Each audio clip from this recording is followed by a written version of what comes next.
സൂത്രൻ. ഈ വെള്ളച്ചാട്ടം കണ്ടപ്പോ ഒരു കലക്കൻ ഐഡിയ കിട്ടി. ശരു, വെള്ളത്തിൽ ചാടി കലക്കാനാണോ? കടിയനെ ഒന്ന് സന്തോഷിപ്പിക്കാൻ ഒരു സൂത്രം കിട്ടി. ഹേയ്, വെള്ളത്തിൽ ചാടാൻ കടിയന് ഇഷ്ടമാവില്ല. താൻ ഈ ചാട്ടത്തിന്റെ കാര്യം നിർത്ത്. എടോ, കടിയന്റെ വ്യത്യസ്തമായ ഒരു ശില്പം ഉണ്ടാക്കുന്ന കാര്യമാ വെള്ളച്ചാട്ട ശില്പം. അതെന്ത് ശില്പം? ആ പാറയുടെ രണ്ട് വശത്തു കൂടിയാ വെള്ളം വീഴുന്നത് അല്ലേ?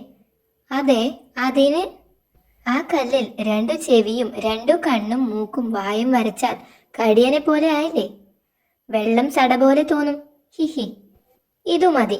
താഴെ നിന്ന് നോക്കിയാൽ കറക്റ്റ് വ്യൂ കിട്ടും. ഹയ്യടാ, ഇത് സൂപ്പർ.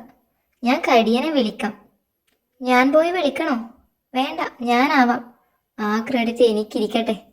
മുഖം മാത്രമല്ല, ശരീരവും വേണ്ടതായിരുന്നു അല്ലേ സൂത്ര?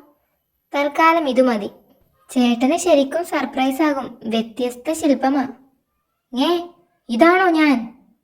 ഇത്രയും കുടവയറുണ്ടോടോ എനിക്ക്? അത് ഞാൻ ആനച്ചേട്ടനെ വിളിച്ച് ശരീരം കൂടി വെച്ചതാ.